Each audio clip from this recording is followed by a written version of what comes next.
Hello friends, welcome to our channel. This is Pulki Sharma. Last lecture में हमने parallel plate capacitor और उसके numerical के बारे में डिस्कशन किया था। आज का जो हमारा टॉपिक है वो है डाइलेक्ट्रिक्स। डाइलेक्ट्रिक्स क्या होते हैं, डाइलेक्ट्रिक मीडियम क्या होता है, उसके बारे में हम डिस्कशन करेंगे। डाइलेक्ट्रिक टॉपिक इतना इंपॉर्टेंट टॉपिक है, इस पे हर बार बोर्ड्स में, जेई में और नीट में क्वेश्चन पढ़ता ही पड़ता है। मतलब 110% ये बहुत इंपॉर्टेंट है। तो आपको पहले डाइलेक्ट्रिक की कहानी समझनी पड़ेगी, डाइलेक्ट्रिक मीडियम क्या होता है और डाइलेक्ट्रिक कांस्टेंट, ये सब कुछ चीजें आपको पता होनी चाहिए। और ये कैपेसिटर में कैसे यूज होता है ये आपको जानना पड़ेगा। जिसके लिए डाइलेक्ट्रिक मीडियम की बात करेंगे तो डाइलेक्ट्रिक मीडियम ये होता है जो इलेक्ट्रॉन्स को या फ्री इलेक्ट्रॉन्स को पास नहीं होने देता और कुछ इलेक्ट्रिसिटी का या इफेक्ट को शो करता है। तो आपको बात समझ आई कि जो मीडियम इलेक्ट्रॉन्स को पास होने नहीं देता तो हम बोलेंगे कि जैसे इसको बोल सकते हैं कि एक इंसुलेटर बोल सकते हैं। तो हमने आज तक जो पढ़ा है उसमें हमने क्या देखा है कि डाइलेक्ट्रिक मीडियम या हम बोल सकते हैं किसी भी एक कंडक्टर के अंदर हमने क्या पढ़ा हुआ है। आज तक हमने पढ़ा हुआ है किसी भी एक कंडक्टर के अंदर दो प्लेट्स लेती हैं, प्लस प्लस प्लस प्लस की ये प्लेट्स होगी और एक प्लेट होगी माइनस माइनस की। तो हम क्या करते हैं, हमने ये बताया इसके बीच में या एयर होगी या वैक्यूम होगा, हमने ये बात आज तक की हुई है। पर आपने एक चीज नोट करी है, हम कभी भी इसके बीच में, कंडक्टर के बीच में क्या बोलते हैं, जीरो है और बाहर इलेक्ट्रिक फील्ड, जो एक्सटर्नल इलेक्ट्रिक फील्ड है वो कुछ है, मतलब इलेक्ट्रिक फील्ड ऐसे पास आउट कर रही है। हमने बोला इसके अंदर, हमने क्या बोला, इलेक्ट्रिक फील्ड की वैल्यू क्या है, जीरो। किसके लिए हमने बोला, कंडक्टर के लिए, किसी भी मटेरियल के लिए, ठीक है, कंडक्टर के लिए हमने बोल दिया। अब अगर इसके अंदर कुछ डाइलेक्ट्रिक मीडियम रख दिया जाए तो ये क्या करेंगी, मतलब ये इनके बीच में एक गैप जो होगा वो क्रिएट होगा, जिसको हम बोलेंगे इनके बीच में क्या आ गया, एक डाइलेक्ट्रिक मीडियम आ गया। अगर डाइलेक्ट्रिक मीडियम को नहीं रखेंगे तो तो प्लस माइनस आपस में क्या हो जाएगा, आपस में चिपक जाएंगे। तो डाइलेक्ट्रिक मीडियम का जो मेन रोल होता है वो मेन रोल क्या होगा, इसको सपोर्ट प्रिवेंट करता है, मतलब सपोर्ट देता है इनको, ताकि ये गैप हो जाए, इनके बीच में गैप क्रिएट हो जाए। अब मैं आपको बताता हूं कि डाइलेक्ट्रिक मीडियम की बात कैसे, मतलब डाइलेक्ट्रिक कैसे बनते हैं। डाइलेक्ट्रिक की बात क्या होती है, मान लो जैसे ये एक मटेरियल है, इस मटेरियल के ऊपर साइड में क्या कर देंगे, कंडक्टर की कोटिंग कर देंगे। तो ये कोटिंग जो करते हैं तो ये मीडियम, ये मटेरियल क्या बन गया, डाइलेक्ट्रिक मीडियम बन गया। अब ये क्या करेंगे, एक कंडक्टर की प्लेट, एक प्लेट की तरह बिहेव करेंगे। वापस समझो, इसमें मैंने क्या कर दिया, कोटिंग कर दी। कोटिंग के कारण क्या बन जाएगी, ये एक प्लेट बन जाएगी, और इस साइड भी कोटिंग कर दी, ये भी क्या बन जाएगी, एक प्लेट बन जाएगी। तो कोटिंग का मतलब क्या हो गया, उनके ऊपर चार्जेस हमने क्या कर दिए, चार्जेस चढ़ा दिए, बोल सकते हैं चार्जेस आ गए। अब हम क्या बोलेंगे, इनके बीच में अगर डाइलेक्ट्रिक मीडियम आ जाता है या डाइलेक्ट्रिक मीडियम इसके अंदर हम डाल देते हैं तो इसके अंदर क्या होगा, इंड्यूस चार्ज आ जाता है। ये किसकी बात की, कंडक्टर की बात की थी, जो हम पहले से पढ़ते आ रहे हैं। इसको इरेज करता हूं, फिर हम कैपेसिटर की बात करेंगे।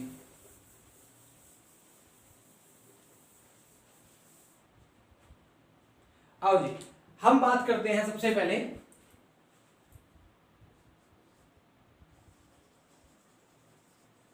या मटेरियल से कंडक्टर कुछ भी बोल सकते हो।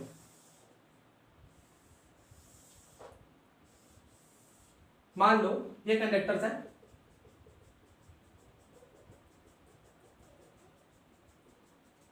ये क्या बन गई, ये क्या बन गया, ये कंडक्टर बन गया। अब हमने क्या बोला, अब हमने बोला कि इस पे एक एक्सटर्नल फील्ड लगाई, ये एक्सटर्नल फील्ड लगाई। तो अब देखो, अब क्या होगा, अब इस पे जो प्लस और माइनस है, इसके कारण एक इलेक्ट्रिक फील्ड बनेगी इस साइड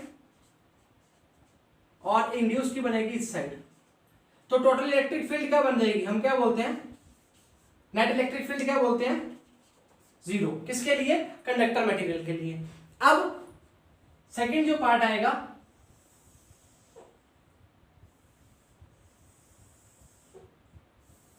उसमें क्या होगा, जो कैपेसिटेंस की बात करेगा, कैपेसिटर की बात करेगा, उसमें क्या करेंगे, एक्चुअली देखो ये इसको मैं ऐसे बना रहा हूं, ऐसा इसलिए बना रहा हूं क्योंकि इनके बीच में आपको समझाने का इसलिए गैप रखा है, नहीं तो बिल्कुल जुड़े होते हैं, मतलब चिपके होते हैं। तो इसके कारण क्या आ जाएगा, यहाँ पे क्या आ जाएगा माइनस, और यहाँ पे क्या आ जाएगा वही एक्सटर्नल इलेक्ट्रिक फील्ड। ठीक है, एक्सटर्नल इलेक्ट्रिक फील्ड। अब इसमें क्या होगा, अब इसमें जो प्लस से माइनस के लिए और ये इंड्यूस के लिए। ठीक है, अब इसमें जो बनने वाली इलेक्ट्रिक फील्ड होगी वो क्या जीरो होगी क्या, नहीं वो जीरो नहीं होगी, उसकी वैल्यू क्या होगी ई नेट बराबर में ई माइनस ए इंड्यूस। बात समझ आ रही है, उसकी वैल्यू क्या होगी ई नेट बराबर में ई ओरिजिनल माइनस ई इंड्यूस।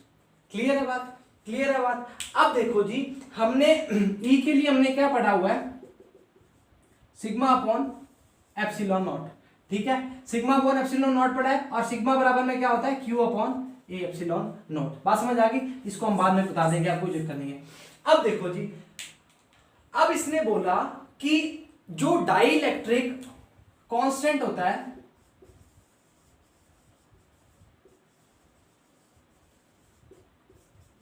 उसको हम किसे डिनोट करते हैं, के से डिनोट करते हैं। तो डाइइलेक्ट्रिक कांस्टेंट क्या हो गया, डाइइलेक्ट्रिक कांस्टेंट क्या हो गया के। अब आप समझो जी, अब इसकी एग्जिस्टेंस क्या होती है, जो हमने इसको पढ़ना पड़ा, हम क्या बोलते हैं, हम बोलते हैं कि डाइइलेक्ट्रिक एक्चुअली है क्या। तो डाइइलेक्ट्रिक मीडियम की बात करेंगे कि अगर मैंने बोला किसी भी अगर मटेरियल के अंदर मैंने इलेक्ट्रिक फील्ड जो है मतलब 10 न्यूटन पर कूलम इलेक्ट्रिक फील्ड गुजार दी।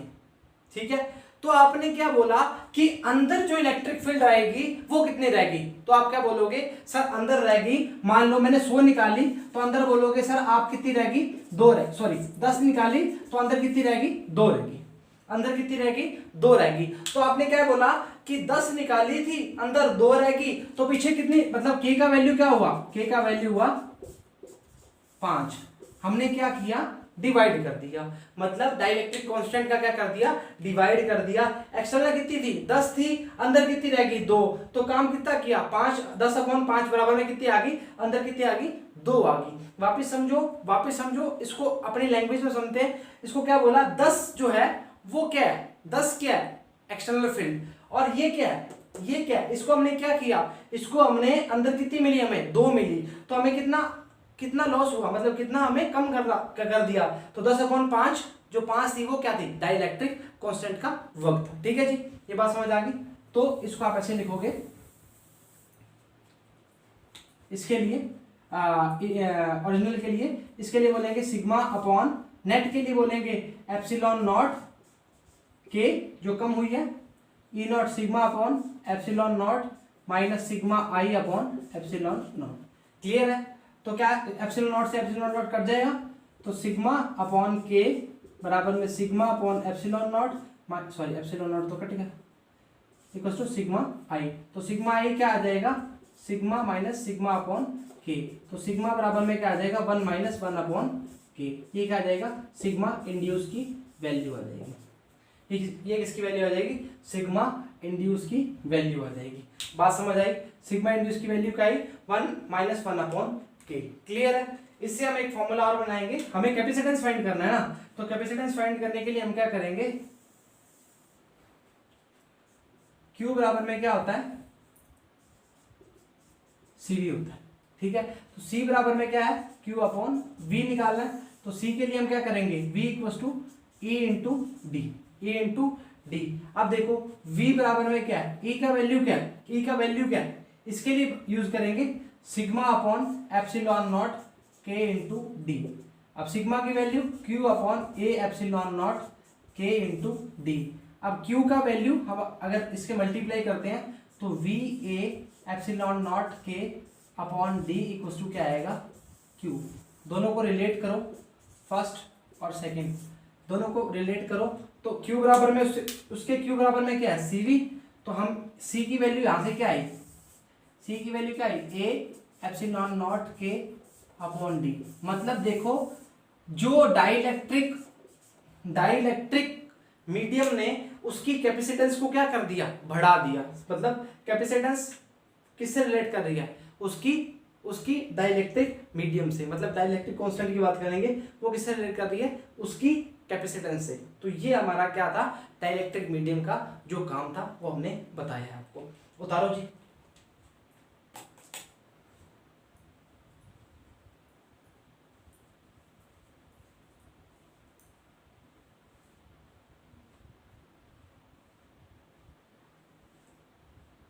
एक बार वापस समझाऊंगा फिर उतार लो। इसके ऊपर हेडिंग डाल लेना, इफेक्ट ऑफ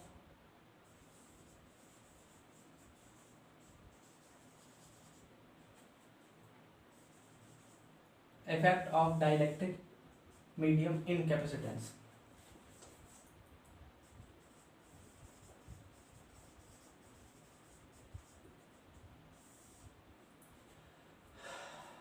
ठीक है जी, उतारो।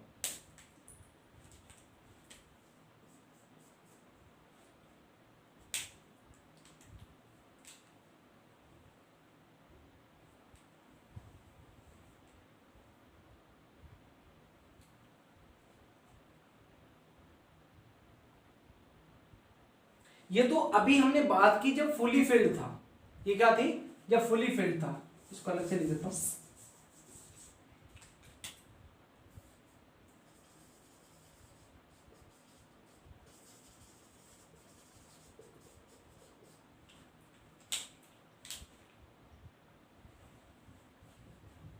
उतार लिया, इसको इरेज कर लो।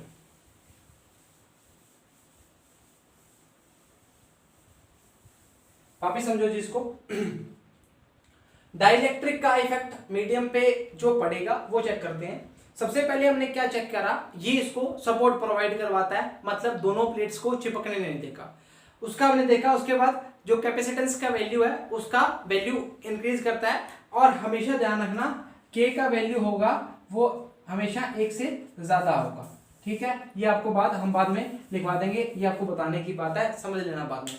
ठीक है, उसके बाद हमने क्या बोला कि जो एक्सटर्नल फील्ड लगाते हैं वो इंड्यूस के कारण जो कुछ चेंज आता है, मतलब ऐसे बोलेंगे। अब देखो एक चीज समझो जी, ये जो चार्ज होंगे प्लस वाले और ये माइनस वाले चार्ज होंगे, इससे तो ज्यादा ही होंगे ना, इससे तो ज्यादा ही होंगे ना। ये थोड़ी जी ज्यादा इतने चार्ज बना देंगे। अगर उतने ही चार्ज बना देंगे तो कंडक्टर और डाइलेक्ट्रिक मीडियम में कुछ फर्क रहेगा नहीं, या डायरेक्टली मटेरियल में कुछ फर्क रहेगा नहीं। तो फर्क लाने के लिए हमने क्या किया, ई नेट बराबर में ई ओरिजिनल माइनस ई इंड्यूस। ये आपको पता लगना चाहिए जी इलेक्ट्रिक फील्ड के बारे में। तो सिग्मा अपॉन एप्सिलॉन, ये हमने के क्यों डाला, क्योंकि डाइलेक्ट्रिक मीडियम के कारण जो इफेक्ट पड़ा है वो क्या है, sigma upon epsilon naught K. Sigma upon epsilon naught minus sigma induced upon epsilon naught. Clear है जी। अच्छा, sigma upon K epsilon epsilon काट दिया, sigma upon K equal to sigma minus sigma आई।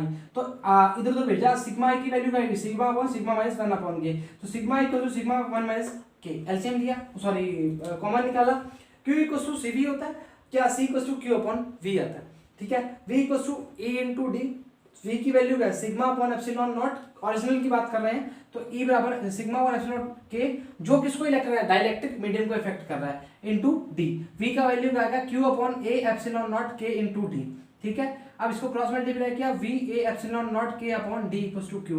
इन दोनों को रिलेट किया तो वी अलग निकाल लिया, सी की वैल्यू क्या आ गई, ए epsilon naught K into D. हमें क्या पता लगा कि जो सी कैपेसिटेंस है डाइलेक्ट्रिक मीडियम का क्या होती है, इंक्रीज होती है अगर कैपेसिटेंस की वैल्यू को बढ़ाना है। ठीक है जी, क्लियर है। अच्छा जी, इरेज कर दे, इरेज करते हैं। अभी तो ये फुली था, मतलब इसमें क्या था, के का वैल्यू एक से ज्यादा होगा, हमेशा ध्यान रखना। अब इसमें एक ऐसा बोल सकते हैं, एक केस और बनता है। वो केस क्या है वो आपको बताते हैं।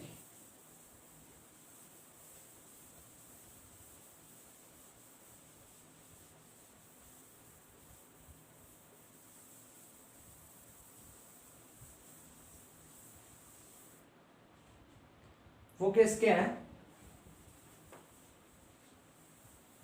अब ये तो क्या था, फुली फिल्ड था। अब उसमें क्या है,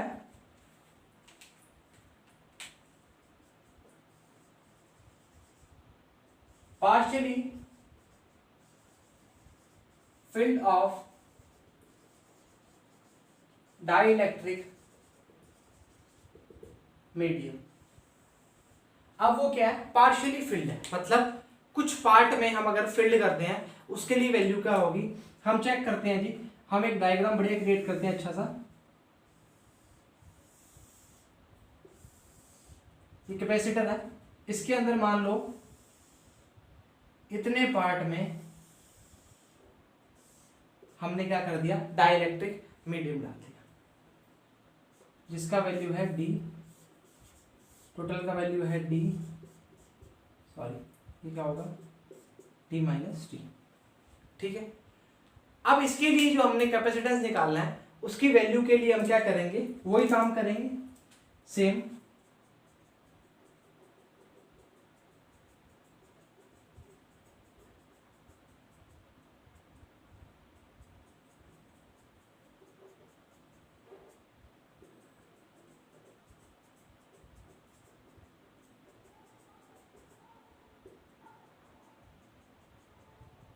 ठीक है जी, हो गया, क्लियर है, वही एक्सटर्नल फील्ड लगाएंगे। अब देखो जी, सबसे पहली बात जो है, हमें इसके लिए E1 और E2 का वैल्यू फाइंड करना पड़ेगा। ठीक है, E1 और E2 का वैल्यू फाइंड करने के लिए हम क्या बोलेंगे,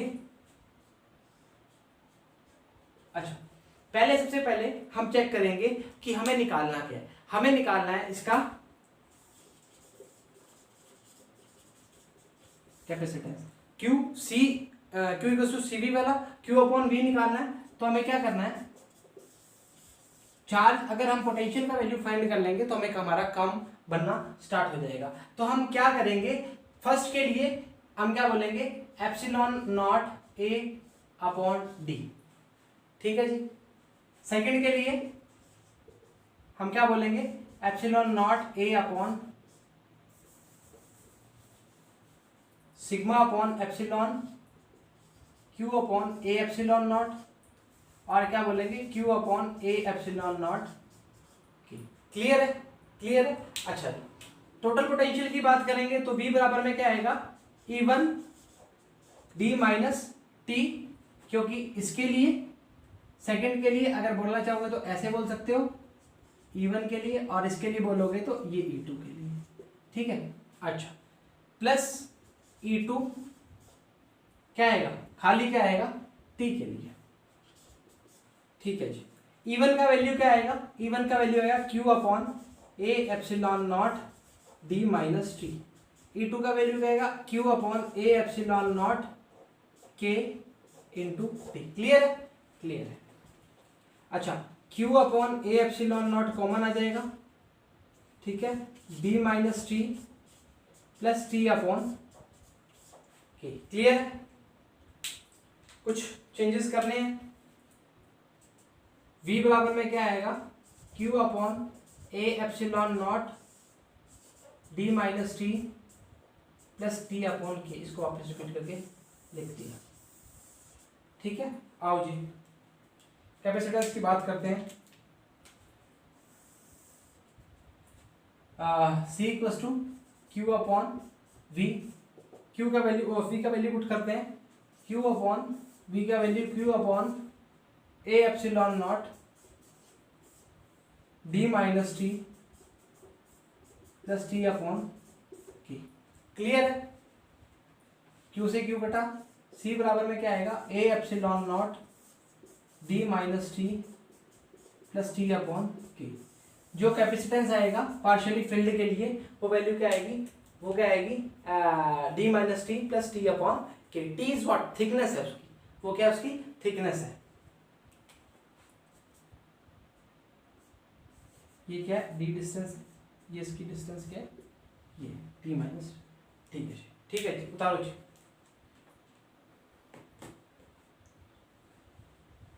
उतारो जी।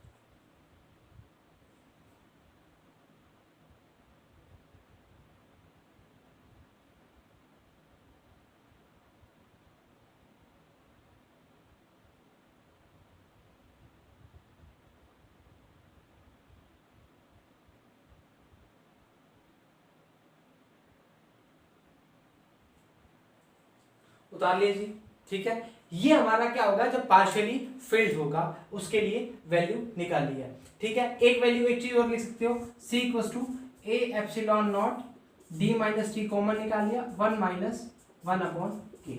क्लियर है, ये भी लिख सकते हो, ये भी IMP है और ये भी IMP है, ठीक है जी। दोनों लिख सकते हो, जो आपकी इच्छा हो वो लिख सकते हो जी।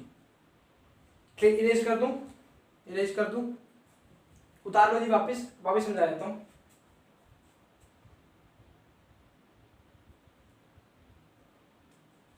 आओ जी, ठीक है। Q upon epsilon, Q upon A epsilon not, Q upon A epsilon naught के, जो उसका हमारा डाइलेक्ट्रिक कांस्टेंट के लिए यूज किया है।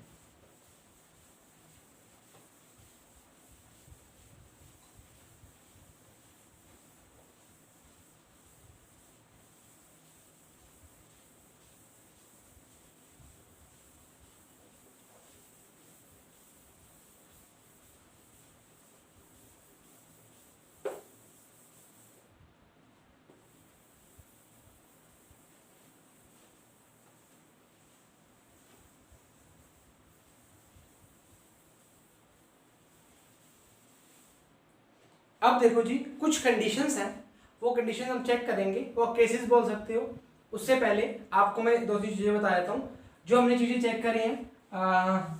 सी बराबर में एप्सिलॉन ए अपॉन डी हम पढ़ के आ चुके हैं, क्लियर।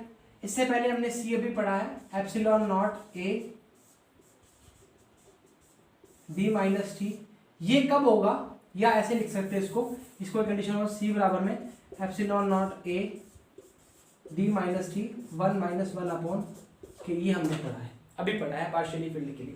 इसमें 1 माइनस 1 अपॉन के हमेशा क्या होगा, पॉजिटिव होगा, और के की वैल्यू हमेशा 1 से बड़ी होगी, क्लियर है। अच्छा, अब हम क्या बोलेंगे, अगर हम ऐसा बोलेंगे कि दोनों प्लेटों के बीच में मेटल की प्लेट रख दी जाए, मतलब मेटल की कंडक्टर प्लेट रख दी जाए, तो के का वैल्यू क्या हो जाएगा, इन्फिनिटी हो जाएगा। इन्फिनिटी समझ लो ना क्यों होगा, क्योंकि के की वैल्यू क्या होगी, 0 होगी, उसके लिए क्या होगा, 0 हो जाएगा, ठीक है, इन्फिनिटी हो जाएगा। तो सी बराबर में क्या आएगा, epsilon A D minus T. Clear है, क्लियर है, ये बात समझ आ गई, ये बात समझ आ गई, कैपेसिटेंस की बात समझ आ गई है। ये हम ऐसे बोल सकते हैं कि हमने जो पढ़ा था स्फेरिकल शेल के लिए, उसके लिए epsilon A upon D value आई थी।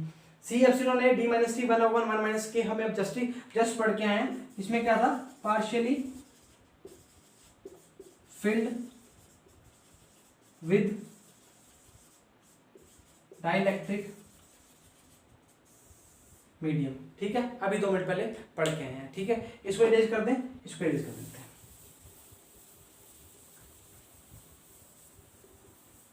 क्लियर है। अच्छा, अब देखते हैं जी, अब जो हमने चीजें आपको पढ़ाई हैं उसको हम एक बार रिपीट करते हैं, उसके बाद हम उसकी कंडीशंस बनाना स्टार्ट करेंगे।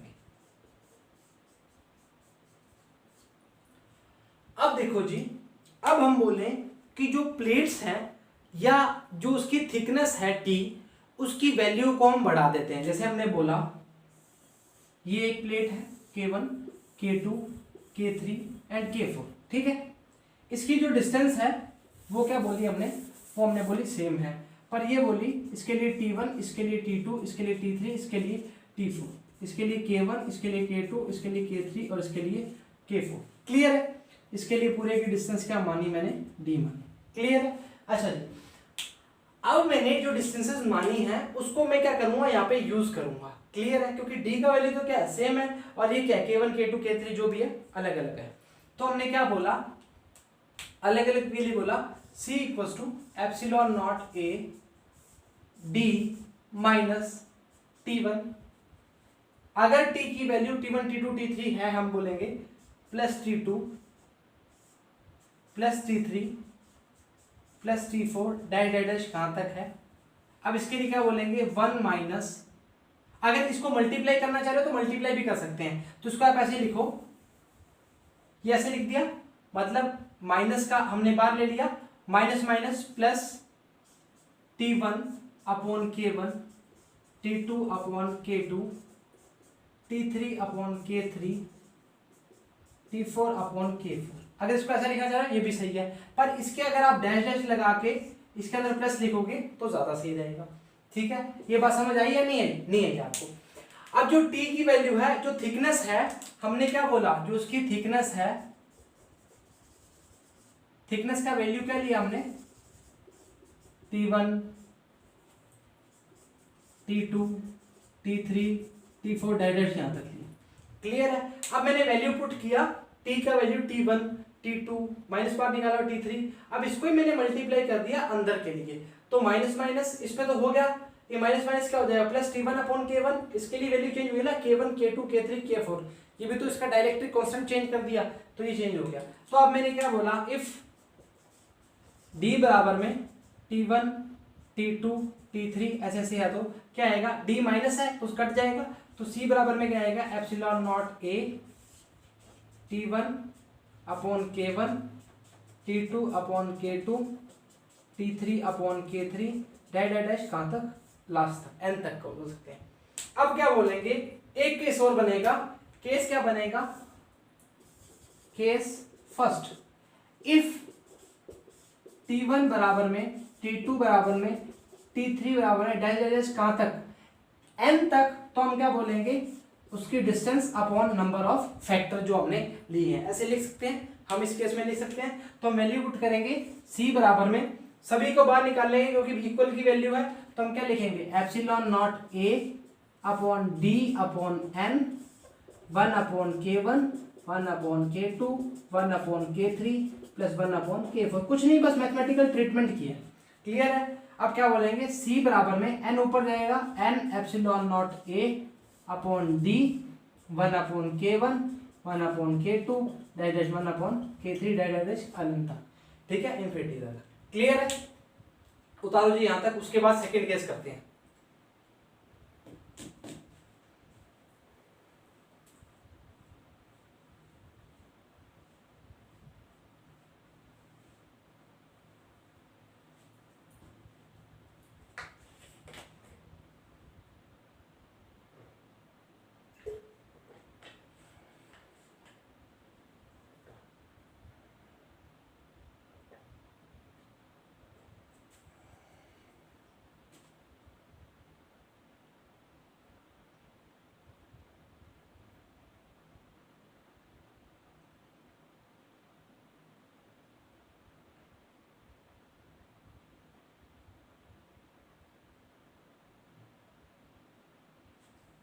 क्लियर है? उतार लिया। अच्छा जी, अब हमने क्या लिया, इसमें इसका वैल्यू जो है, इसका वैल्यू यहां से समझ आ गया, जो इसका D का वैल्यू है इसको इसके बराबर कर दिया। अगर इसको आप ऐसे लिखना चाहते हो ऐसे लिख लो, नहीं तो ऐसे लिख सकते हो, ये लो T3 डैश डैश कहां तक, इनफिनिटी। ठीक है, अगर मैं इसको ऊपर लिख देता हूं, इसका सेकेंड पार्ट, एक कंडीशन और है, आपको दिख रहा होगा, अब तो बोर्ड बड़ा हो गया हमारा, कि सेकेंड क्या होगा, 2 प्लेट्स, मतलब इसमें जो लेंगे हम 2 ही प्लेट लेंगे, K1 और K2, जिसकी थिकनेस भी क्या हमने पहले ही कर दी, हमने क्या कर दी, सेम कर दी, तो थिकनेस सेम कर दी, तो 2 प्लेट के लिए K1 और K2 ली। ठीक है, जिसकी थिकनेस क्या होगी, thickness same of 2 plates, 2 plates की थिकनेस, और प्लेट कौन कौन सी, K1 एंड K2, तो 2 प्लेट यूज करेंगे, ये डायरेक्ट इनफिनिटी तक ली हुई है, तो हम क्या लिखेंगे, नंबर ऑफ कितनी प्लेट्स ली है हमने, 2 प्लेट ली है, epsilon naught A upon D का D 1 upon K1 plus 1 upon K2। ठीक है, क्लियर है? एलसीएम लो, C बराबर में क्या हो जाएगा, 2 epsilon naught A K1 K2 upon D K1 plus K2, ये क्या आ जाएगी, हमारे पास फॉर्म आ जाएगी। अभी आपको मैं सिर्फ फॉर्म बता रहा हूं, उसके बाद हम इसका सीरीज और पैरेलल कॉम्बिनेशन में इसका जो यूज होगा वो हम इसका यूज करेंगे। 2 epsilon naught A K1 K2 D K1 plus K2, बहुत मेन और बहुत इंपॉर्टेंट फॉर्मूला है, आपको ये याद करना पड़ेगा जी। उतारो जी।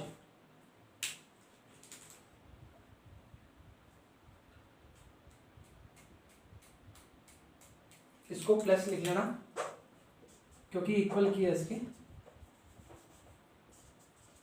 अगर आपको समझ आता तो कोई चक्कर नहीं है, क्योंकि इसको आगे हम वैल्यू सेम ही कर रहे हैं।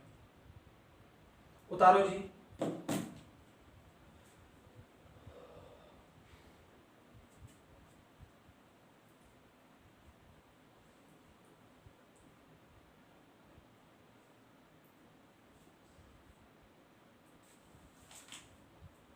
इरेज कर दें, ये तो कर ही देते हैं, ये तो उतार लिया।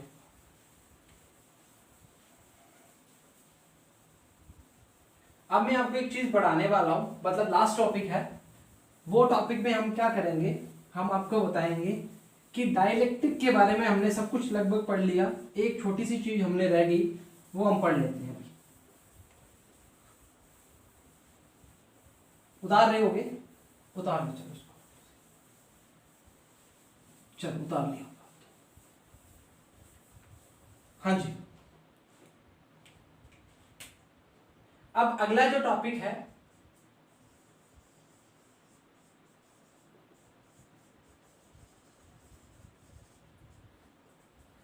वो है डाइलेक्ट्रिक स्ट्रेंथ।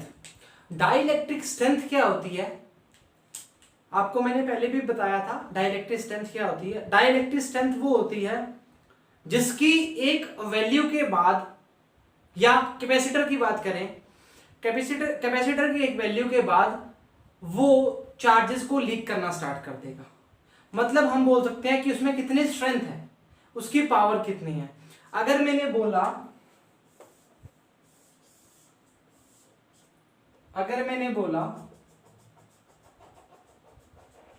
मैंने क्या बोला, मैंने ये बोला कि एक मटेरियल की जो एक कैपेसिटर की पावर शायद 3.6 × 10⁶ होती है, 3.6 × 10⁶ वोल्ट होती है, कुछ होता है उसका कैपेसिटेंस, या फेरेड होती है शायद, 3.6 × 10⁶ होती है ना। तो हम क्या बोलेंगे, जो इसकी स्ट्रेंथ है वो इतनी है, 3 × 10⁶। ये इसकी क्या है, स्ट्रेंथ है। इसके बाद अगर हम मटेरियल में कुछ डालेंगे तो मटेरियल क्या हो जाएगा, लीक करना स्टार्ट कर देगा। मतलब वो क्या करना स्टार्ट कर देगा, लीकेज करना स्टार्ट कर देगा। ये बात आपको मैं पहले ही बता के आ चुका हूं, ठीक है। अब देखो, अगर हमने बोला V = E × D, ये बात पढ़ के आ चुके हैं। अगर जो लीक का मतलब हमने बोला है, उस लीक का मतलब एक्चुअली क्या है, ब्रेक डाउन हो गया। क्या हो गया, ब्रेक डाउन हो गया। अब देखो जी, आप जो अपना मेन मुद्दा है वो क्या है, वो है कि जो वोल्टेज है वो क्या है, ब्रेकडाउन वोल्टेज बराबर में डाइलेक्ट्रिक स्ट्रेंथ इनटू जो उसकी डिस्टेंस है। अब एक बात ध्यान रखना कि अगर आप पोटेंशियल को बढ़ाना चाहोगे या बढ़ाओगे तो इलेक्ट्रिक फील्ड की वैल्यू बढ़ेगी, है ना। बात समझ आ रही है? मतलब अगर E का वैल्यू बढ़ेगा तो V का वैल्यू बढ़ेगा, ये बात समझ आ गई। बट आप अगर बोल दो कि सर आपने ब्रेकडाउन वोल्टेज को बढ़ाना है तो आप डिस्टेंस को बढ़ाते जाओ, ऐसा नहीं होगा। ऐसा इसलिए नहीं होगा क्योंकि C का जो वैल्यू है εA/d पे डिपेंड करता है। D को बढ़ाओगे तो कैपेसिटेंस क्या हो जाएगी, कम हो जाएगी। D को बढ़ाओगे या कैपेसिटेंस को बढ़ाना है तो D की वैल्यू को क्या करना पड़ेगा, कम करना पड़ेगा। अगर D की वैल्यू को कम करना पड़ेगा तो ब्रेकडाउन वोल्टेज पे इसका इफेक्ट पड़ेगा। तो आपको ऐसा नहीं बोला जा सकता कि आप जो स्ट्रेंथ है, जो इसकी इलेक्ट्रिक जो फील्ड जो भी बोल सकते हो आप, वो उसकी वैल्यू को हम सीधा इससे रिलेट कर दें। तो हम क्या बोलेंगे, ऐसा नहीं बोलेंगे ब्रेकडाउन वोल्टेज अगर आपने सर बढ़ानी है तो डिस्टेंस को आप बढ़ा दो, ऐसा नहीं बोलेंगे। हम बोलेंगे कि हम जो मेजरमेंट करके इसकी वैल्यू होगी C = εA/d, उस वैल्यू के अकॉर्डिंग इसको हम क्या करते हैं, चेंज करते हैं। तो आज का जो हमारा डिस्कशन था वो हमारा डिस्कशन किस पे था, वो हमारा डिस्कशन था डाइलेक्ट्रिक्स पे। तो डाइलेक्ट्रिक्स पे हमने क्या क्या देखा, डाइलेक्ट्रिक्स पे हमने देखा कि एक तो जो फुली फील्ड होता है कैपेसिटर, एक तो फुली फील्ड होता है और दूसरा क्या था, एक पार्शियली फील्ड था। दोनों के लिए हमने फॉर्मूला बनाया। दोनों के लिए फॉर्मूला क्या है, 2ε0A K1 K2 upon D K1 + K2। एक तो ये फॉर्म निकाली हमने सी का वैल्यू, क्लियर है, और ए सी का वैल्यू हमने चेक किया था epsilon not A upon D, ये हम पहले चेक करके आ चुके हैं। एक हम चेक किया था एप्सिलॉन नॉट ए के अपॉन डी, ये हमने आज चेक किया। ये 2-3 फॉर्म हमने आज चेक करी जो कि पेपर के लेवल से बहुत तगड़ा काम करेगी, मतलब हमारे न्यूमेरिकल में बहुत अच्छे वर्क करेगी। तो आपने देखा कि जो हम मटेरियल्स की बात करते हैं, मटेरियल्स में क्या होता है, के का वैल्यू इन्फिनिटी होता है और हमारे डाइलेक्ट्रिक कांस्टेंट का वैल्यू इन्फिनिटी होता है, और एयर और इसके लिए हम क्या लेते हैं 1 लेते हैं, वाटर के लिए 80 लेते हैं। ये नॉर्मली जो आपकी वैल्यू होती है ये आपको गिवन होती है एग्जाम्स में, पर आपको ये जो फॉर्मूलाज होंगे ये गिवन नहीं होंगे, ये आपको खुद से करने पड़ेंगे, आपको याद करने पड़ेंगे। तो आपने 2 चीजें पढ़ी हैं आज, एक तो पढ़ी है आपने जो फुली फील्ड होगा डाइलेक्ट्रिक मीडियम की बात करेगा, और एक पार्शियली फील्ड होगा। तो दोनों के लिए हमने जो फॉर्म निकाली है, फॉर्म चेक कर लेना, यही निकाली है फॉर्म, जो निकाली है वो ये फॉर्म आई है, ठीक है। तो हम क्या बोलेंगे, हमने बोलेंगे कि आज हमने डाइलेक्ट्रिक के बारे में सब कुछ जान लिया, क्लियर है। कल हम सीरीज कॉम्बिनेशन, पैरेलल कॉम्बिनेशन और अगर समय बचता है तो एनर्जी के बारे में डिस्कशन करेंगे। और हमारी नेक्स्ट जो क्लास होगी वो हमारी क्लास होगी न्यूमेरिकल्स पे, क्लियर है। बहुत दिनों बाद आज मिले हैं, कुछ वर्क में फंसे हुए थे, आपका सेटअप वेटअप कर रहे थे, लाइटिंग का इशू था, लाइटिंग का सेट कर रहे थे, बच्चे बहुत कह रहे थे सर बोर्ड थोड़ा छोटा पड़ रहा है, तो उस कारण 1-2 दिन 3 दिन क्लास मिस हो चुकी है। तो आप रेगुलर रहें हमारे साथ, अब हमारी क्लास एक दिन भी मिस नहीं होगी, और ऑलमोस्ट चैप्टर एंड पे है, और इसके हम इतने सुंदर सुंदर न्यूमेरिकल करेंगे ताकि आपको मतलब मजा आ जाएगा कि आपने सर न्यूमेरिकल क्या करवाए हैं, मतलब जो कंपटीशन बोर्ड्स और सब में कंप्लीट होगी। इसके बाद आपको वापस बोल रहा हूँ, एक लंबी क्लास लगेगी, उसमें सारे न्यूमेरिकल्स हम कवर करेंगे। वो लंबी क्लास थोड़ा टाइम रुको, उसमें हम लगा के आपको देंगे। और आज के लिए इतना ही, जितना पढ़ा है, जितना कॉन्सेप्ट निकाले हैं उसको हम आज कवर करेंगे। बहुत 2-3 दिन मिस कर चुके हैं हम, आप आज इसको प्रॉपर पढ़ेंगे और घर पर रहेंगे, सुरक्षित रहेंगे, लेक्चर्स को प्रॉपर देखेंगे। जिन बच्चों ने चैनल को सब्सक्राइब नहीं किया वो बच्चे चैनल को सब्सक्राइब करें, लाइक करें, कमेंट करें, अपना फीडबैक दें। और जो बच्चे आपके आसपास नियर डियर जो आपके बड़े भाई बंधु हैं उनको बोलो रीजनिंग की क्लास रेगुलर लग रही है। थोड़े दिनों में हम और क्लास का अरेंजमेंट भी करने वाले हैं, तो उसके साथ साथ आप हमारे साथ फिजिक्स के लेक्चर रेगुलर देखें, रीजनिंग के लेक्चर रेगुलर देखें, और हमारे चैनल को सब्सक्राइब करें, हमारी फैमिली को और बढ़ाएं, ठीक है। Thank you very much.